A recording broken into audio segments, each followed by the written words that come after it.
Today, we are going to be exploring a matchup for 2028 with JD Vance as the clear frontrunner against Josh Shapiro, the second upper in the betting odds for the Democrat nomination. We actually conducted our own polling on December 23rd as a little bit of a Christmas present to all of my viewers and SoCal supporters in order to get some data for the election. Donald Trump is +4 favorable nationally. His transition is even more popular. We can see here, if we look at the crosstabs as of right now, if we look at this matchup, you see that JD Vance is leading by 3 points. You see that he's almost ahead with all age groups except 65 plus. He even ties with female voters and is ahead with Hispanics and other /Asian voters, including white voters. The only group he's losing with is the African American vote, where Josh Shapiro only gets about 45%. You even see a tie among college grad voters as well as no college graduates, being a little bit closer than usual. And so we see a matchup where JD Vance is going to absolutely dominate in the electoral college and actually outperforms slightly in some of the states against Josh Shapiro than he would against a Gavin Newsom.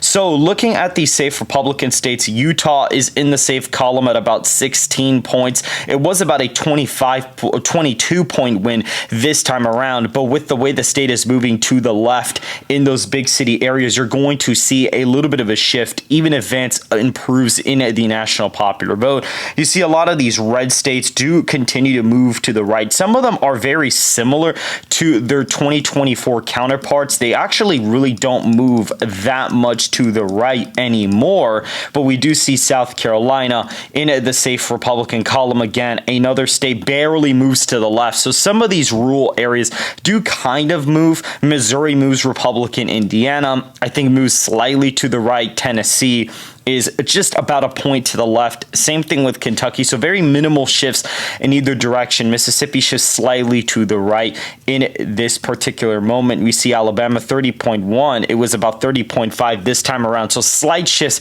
in some of these conservative states here. We also see in the safe Democrat states, California, just a 16.9 percentage point win. So Shapiro performs even worse than somebody like Gavin Newsom. You also see Washington, a 15-point win for Shapiro there as well. If we keep looking, we'll see Maryland about a 21-point win. So that's a huge shift from 2024 into the Republican column, about a 7-point shift towards the Republican. JD Vance outperforms with black voters exceptionally well in our polling data against Josh Shapiro. And so that's why you're seeing a state like Maryland get a lot closer than years past. You also see Maryland, Massachusetts, Vermont. I mean, these states just stay in the safe Democrat column, including the District of Columbia and Maine's first congressional district, still a 19-point win, but is actually, believe it or not, significantly closer than what it was just not that long ago. A little bit closer than what it was just not even that long ago, about 2 months ago at this point almost. You see Nebraska's out large and the first district are safe Republican. We see the state of Alaska continues to move to the right. The state is in fact right trending in some aspects. So you see a 17-point win for Vance. It was a 13-point win for Trump. Somebody like a Vance, I think, could appeal to Alaska a little bit more than most candidates could. Hawaii, Harris +23 this election cycle. Now it comes in as just literally Shapiro +5.6 because Vance is outright winning with other /Asian voters in the polling. So that's why Hawaii shifts so much to the left here. So only a 6-point win in the state of Hawaii. So can Hawaii actually become a swing state in 2028? It's possible, but I don't think it's going to end up moving that much. We're going to have to wait and see for final polling data during that year. Maine's second, about a 13-point win, so a little bit of an increase, but Maine's first turnout is higher than the second, so this state does end up being a 6-point win, a very minimal shift into the Republican direction. New Hampshire continues to move to the left, and you see about a 5.7 percentage point win for Shapiro. It is an anti-incumbent state, so that also has a big deal in the state as well. Connecticut, Rhode Island, and Delaware are all in the likely category. 14.7. You see over here just 12.5. Connecticut 12.3 last time, 14.5, and Rhode Island was 13.8. Now you only see about 11.1. So the states move about 2 points to the right here, and we see in the state of New York just a 9.1 percentage point win in the state, while Illinois continues to move just a tiny bit to the left, 11.1%, so 0.1% to the left in 28. But New York continues to move left by about 3 points. So New York definitely in 2028 can be a very interesting state, depending on some of the polling approval ratings that we get out of all of the candidates as of right now. Iowa and Ohio are both the likely states as of right now. 13-point win and 11-point win.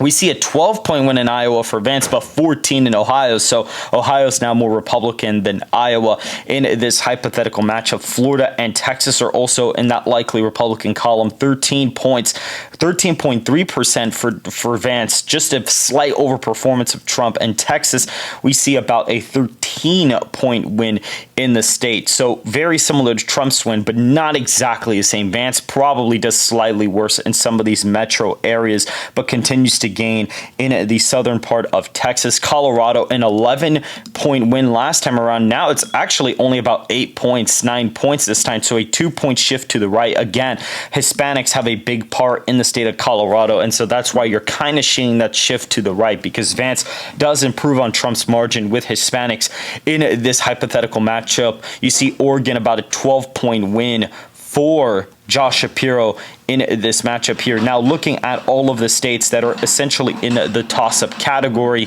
we see the states of Nevada, Arizona, New Mexico, Minnesota, Wisconsin, Michigan, Pennsylvania, New Jersey, Virginia, North Carolina, Georgia, and Nebraska second. Nebraska second is exactly a 5-point win, so it does shift a little bit to the left. Shapiro does slightly better with college whites compared to Gavin, but JD does slightly better with the non-college Republican vote, hence why you see states like Texas and even Nevada and Arizona kind of in the Republican column, while Nebraska second is in a likely position to 0.3% to the left from its 2024 result. Arizona and Nevada do come out as pretty easy wins. 5-point win in Arizona for JD. Slight underperformance in Maricopa, but improves in the border of the state. And Nevada, a 7-point win. The state's been moving to the right, and it is about a 4-point increase in this election, becoming a stronghold for the GOP with its non-college working class in these big urban areas.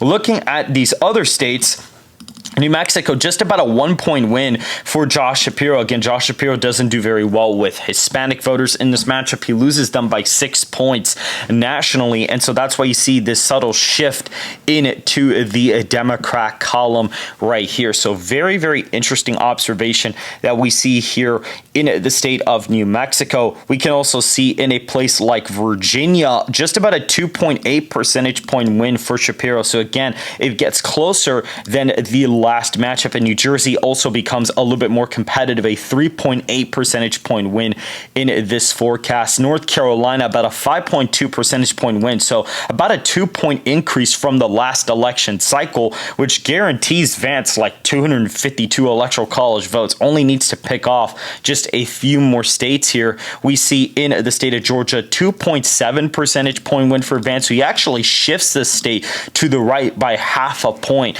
against Shapiro, so that non-college white vote really coming out for Vance in this hypothetical matchup, as well as the black vote really showing out this time against somebody like a Josh Shapiro. Pennsylvania, a 3-point win for JD Vance. Same thing in the state of Michigan. They were both 3.2%. Wisconsin, about 2.9%. So Vance continues to improve in the Rust Belt. And Minnesota, just a 2.4 percentage point win for Governor Shapiro out of Pennsylvania.